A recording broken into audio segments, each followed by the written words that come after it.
পুরুষদের পাশাপাশি আমাদের অনেক মেয়েদের মধ্যে দায়ী তৈরি করতে হবে। আমাদের দেশে নারীদের মধ্যে দাওয়াতি কাজ করবার মতো সেরকম মহিলা দায়ী, উপযুক্ত দায়ী নাই। আয়েশা রাদিয়াল্লাহু তাআলা আনহার কাছে অন্যান্য মেয়েরা দিন শিখবার জন্য আসে। অনেক আলেম আছেন, তার স্ত্রীকে পর্যন্ত তিনি এতটুকু যোগ্যতা গড়ে তোলেন নাই, এতটা যোগ্যতা সৃষ্টি করে দেন নাই যে তিনি আশপাশের মহিলাদেরকে, তার বিল্ডিং এ থাকা মহিলাদেরকে অ্যাটলিস্ট দাওয়াতি কাজ করবেন, আল্লাহর পথে আহ্বান করবেন। আমাদের মা বোনদের, বিশেষ করে এদেশে মা বোনদের দিনের প্রতি যে আগ্রহ, যদি আমরা আজকে উপযুক্ত মহিলা দায়ী সেরকম তৈরি করতে পারতাম, এবং অবশ্যই মহিলাদের দাওয়াতি কাজে শরীয়তের যে বাইন্ডিংস গুলো আছে, শারায়েত গুলো আছে, সেগুলো মেনটেন করে যদি করা যেত, এই সমাজের চেহারা পরিবর্তন হয়ে যেত। আমাদের আস-সুন্নাহ ফাউন্ডেশনে আমাদের মা বোনদের যে অংশগ্রহণ, মা বোনদের যে আগ্রহ ভালো ভালো কাজে, সেটা বেশ অনেকগুলো প্রজেক্টে আমরা দেখেছি পুরুষদের চাইতে অনেক বেশি। আমরা অনেকগুলো ইসলামী জ্ঞানের প্রতিযোগিতা আয়োজন করি, আপনারা জানেন, সেখানে হাজার হাজার মানুষ অংশগ্রহণ করেন। প্রত্যেকবার আমরা দেখি মেয়েরা সবসময় অংশগ্রহণকারীর সংখ্যায় সবচেয়ে এগিয়ে থাকে, এবং ভালো ভালো পুরস্কারগুলো তারাই বেশিরভাগ ক্ষেত্রে জিতে।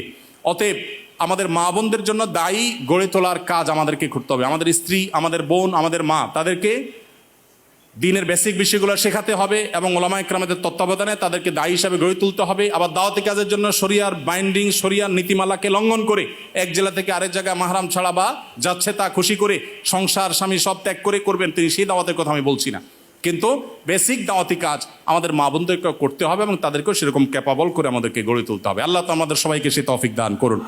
আমি আবারও বলছি, আমরা যারা দাওয়াতি কাজ করব, প্রথমত আমাদের ইখলাস দরকার, আল্লাহকে খুশি করার উদ্দেশ্য থাকা দরকার, নিয়তটা সহি হওয়া দরকার, আমাদের সস্তা কোনো উদ্দেশ্য যেন না হয় সে বিষয়টি মাথায় রাখতে হবে। দ্বিতীয়ত, আমাদেরকে দাওয়াত দিতে হবে জেনে শুনে। আমরা যে বিষয়ে দাওয়াত দিব সে বিষয়ে খুব ভালো করে জেনে দাওয়াত দিব, না জেনে বা সামান্য ধারণার ভিত্তিতে কোনো দাওয়াত দিব না।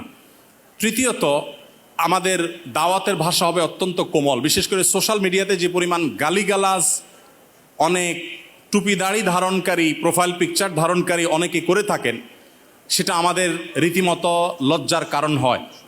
বিশেষ করে এক হুজুরের ভক্ত হয়ে অন্য হুজুরের গোষ্ঠী উদ্ধার করার সময় আমাদের মুখ দিয়ে কি বের হয় কি বের না হয় সেটা বলে আসলে শেষ করা যায় না।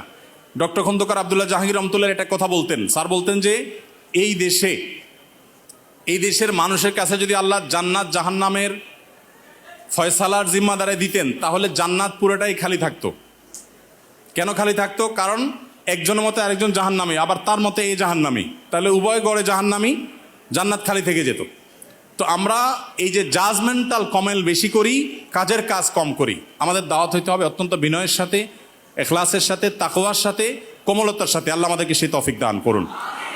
এরপরে যে বিষয়টি খেয়াল করতে হবে তা হলো দাওয়াতি কাজ শিখতে হবে। আমি যতটুকু দাওয়াতি কাজ করবো ততটুকু শিখবো, এবং আমার কোনো না কোনো মুরব্বী, তত্ত্বাবধানকারী, কোনো না কোনো বিচক্ষণ ব্যক্তি আমার পেছন থেকে আমাকে গাইড করবেন, শাসন করবেন, আমার ভুল ধরিয়ে দিবেন, সেই ব্যবস্থাপনা আমার রাখতে হবে। এর পাশাপাশি যেটি বলবো তা হলো দাওয়াত হবে বিচক্ষণতার সাথে, বিদগ্ধভাবে এবং বসিরতের সাথে, অন্তর্দৃষ্টির সাথে। চলমান পরিস্থিতি কি হচ্ছে, আমার কি করা উচিত, সেটা বুঝে শুনে আমাকে পদক্ষেপ নিতে হবে। আমার শব্দ চয়ন, আমার উপস্থাপন, সব কিছু এটার সাথে সংশ্লিষ্ট বিষয়। তারপরে যেটি বলেছি তা হলো দাওয়াতি কাজের জন্য আমাদের মা বোনদেরকে উপযুক্ত করে তুলতে হবে, গড়ে তুলতে হবে।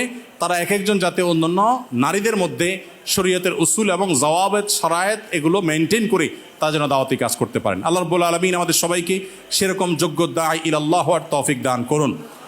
আল্লাহ নবীর রেখে যাওয়া দিনকে আমরা মানুষের দ্বারে দ্বারে, ঘরে ঘরে, গোটা পৃথিবীতে যেন আমরা সর্বোত্তম উপায়ে পৌঁছে দিতে পারি। আল্লাহ তাআলা আমাদের সবাইকে সেরকম ক্যাপাবল এবং যোগ্য হওয়ার তৌফিক দান করুন। জাযাকুমুল্লাহ খাইর ওয়া আখিরু দাওয়ানা আলহামদুলিল্লাহি রাব্বিল আলামিন।